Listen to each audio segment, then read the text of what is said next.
Hello दोस्तों, स्वागत है आपका मेरे YouTube चैनल पर। और मैं जो है आज आपके सामने लेके आया हूँ chapter number 9। My son will not a beggar be. इसका मतलब है कि मेरा बच्चा यानी मेरा लड़का भिखारी नहीं बनेगा।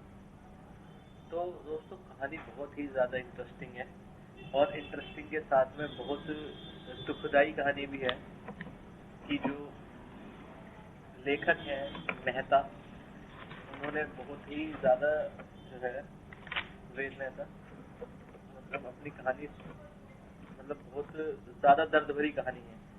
और आप लोगों से जो है अनुरोध है कि इस कहानी को आखिर तक देखें। ये पेपर में आएगा NIOS 12th class, code number 302। और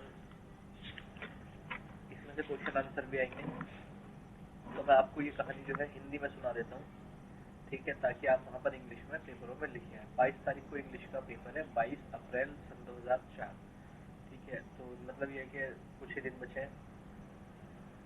तो जो बच्चे तैयारी नहीं कर पाए हैं वो तैयारी हिंदी सुनकर कर सकते हैं और वहाँ जाकर लिखना है, ठीक है। तो चलो आगे बढ़ते हैं। लेखक बताता है कि इस संसार में हर एक लड़के लड़की के पास अपने बचपन की मीठी स्मृतियां होती हैं।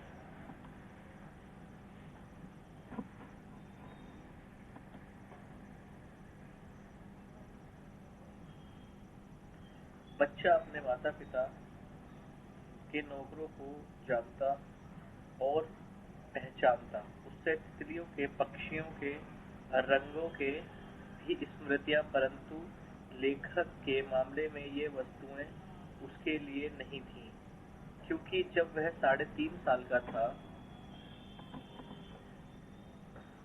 तो वह अंधा हो गया था और उसकी 4 इंद्रियां संसार के आर्थिक अंधे व्यक्तियों के संसार में रहने का आरंभ कर दिया था। क्योंकि 5 इंद्रियां होती हैं, हमारे सेंस होते हैं 5, तो उसमें से एक सेंस हमारा चला जाता है, तो उसमें जीने में बहुत ज़्यादा दिक्कत होती है। अच्छा, इतनी छोटी उम्र में अंधा होने के कारण लेखक के पास दृश्य की मीठी मीठी स्मृतियां नहीं थीं। ये उसके लिए ऐसा अर्थहीन बन गया था, उसे एक संसार में रहना आरंभ कर दिया जिसमें से कोई सूरज, चांद, इंद्रधनुष,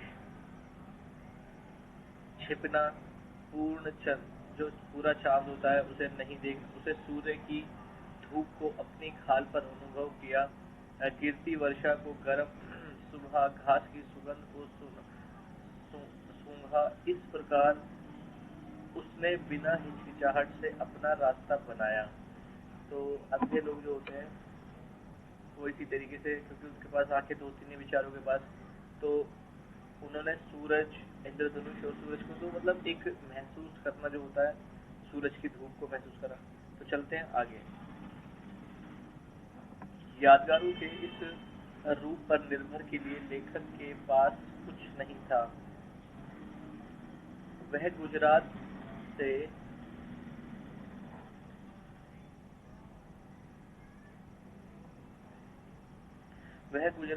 कुछ नवंबर 1937 में एक अंधा हो गया था।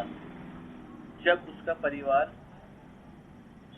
उसका परिवार वहां रह गया था तो बीमारी में पश्चात उसका परिवार लाहौर आ गया। रिश्तेदारों की संख्या जो है वो बढ़ती जा रही थी देखने के लिए। जैसे कोई गेस्ट, किसकी तबीयत खराब हो जाती है तो मेहमान आते रहते हैं देखने के लिए, तो ऐसे ही उनके घर पे मेहमान आते और अपनी सहानुभूति देते थे, दिखाते थे कि उसके पश्चात पिता चिढ़ गए। उन्होंने करनाल में तबादले के लिए कह दिया। वे एक घर में रहने लग गए। यह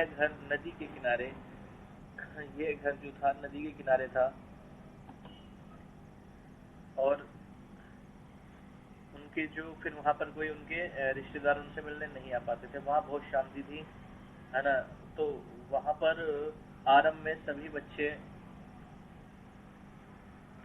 आरंभ में उसका अंधापन कठिन था, बीमारी के पश्चात लेकिन कमजोर